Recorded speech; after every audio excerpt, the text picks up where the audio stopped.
IPL IPL এমন একটা league, বিশ্বের যত ক্রিকেটার আছে, যত দল আছে বিশ্বের প্রত্যেকটা দলের ক্রিকেটার কিন্তু স্বপ্ন দেখে আইপিএল খেলবো। তেমনি আমাদের বাংলাদেশের ক্রিকেটাররাও কিন্তু স্বপ্ন দেখে আইপিএল খেলার জন্য।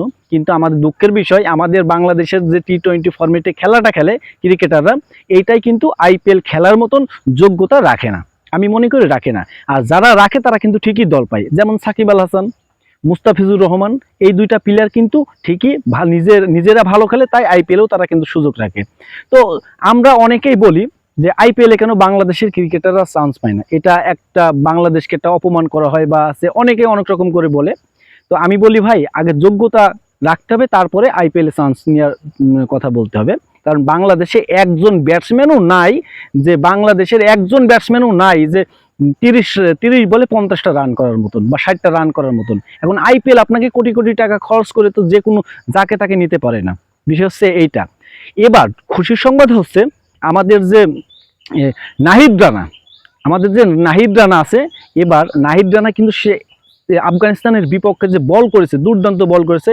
ইন্ডিয়ার বিপক্ষে, পাকিস্তানের বিপক্ষে, সাউথ আফ্রিকার বিপক্ষে টেস্টে যে বল করেছে, সবার কিন্তু সারা বিশ্বের কিন্তু মিডিয়ার চোখে কিন্তু নাহিদ রানা, সাবেক ক্রিকেটাররা যত আছে সবার চোখে আছে নাহিদ রানা, সবাই কিন্তু প্রশংসায় ভাসিয়েছেন। আবার অনেক আইপিএল দলগুলোও কিন্তু আছে নাহিদ রানার সাথে ওইভাবে আছে একটা করেছে, যতটুকু খবর জানি যে নাহিদ রানার সাথে যোগাযোগ করছে অলরেডি ভাবে। তো এবার 25 আইপিএলে আমাদের সাকিব আল হাসান, মুস্তাফিজুরের পরে কিন্তু নাহিদ রানা কিন্তু আইপিএলে দল পাবে।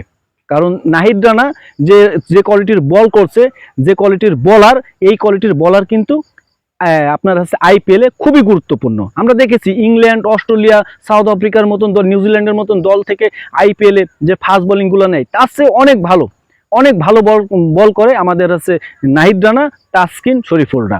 তো এবার আইপিএলে 5 জন ক্রিকেটার বাংলাদেশে নিশ্চিতভাবে বলা যায় যে দল পাবে। কারণ আইপিএল যে কোয়ালিটির প্লেয়ার দরকার, সেই কোয়ালিটির প্লেয়ারই কিন্তু বাংলাদেশের এই 4 জন বলার। আর সাকিব আল হাসান, সাকিব আল হাসান তো বিশেষ করে সবাই চেনে কম বেশি সাকিব আল হাসানকে, কিন্তু যে আমাদের 4 জন বলার আছে, এই বলার কিন্তু শুধু বাংলাদেশ না ভাই, সারা বিশ্বের যত ফাস্ট বল আছে সবার সব সেরা কিন্তু আমাদের এই 4 জন বলার। তো এবার কিন্তু আইপিএলে সর্বোচ্চ বেশি টাকায় বিক্রি হতে পারে আমাদের নাহিদ রানা। নাহিদ রানার উপরে কিন্তু সারা বিশ্বের একটা নজর অলরেডি ভাবে চলে আসছে। আফগানিস্তানের বিপক্ষে যে খেলাটা খেলেছে, এটা কিন্তু সবার নজরেই আসছে আসলে, আর আইপিএলের দলগুলোরও নজরে ঠিকই আসছে। তো নাহিদ রানা যে বলের অ্যাকশন, বলের হচ্ছে গতি, সব মিলে কিন্তু নাহিদ রানা হতে পারে আইপিএলের সেরা ক্রিকেটার। হতেই পারে ভাই, সেরা ক্রিকেটার বলা যায় না, কারণ নিলামে উঠলে কত টাকায় বিক্রি হবে না হবে সেটা কিন্তু সেই পরিবেশে বলে দেবে। কিন্তু নাহিদ রানা যে কোয়ালিটির বোলার, আমি আশা করি নাহিদ রানা অবশ্যই আইপিএল দল তো পাবেই, অনেক টাকায় বিক্রিও হবে।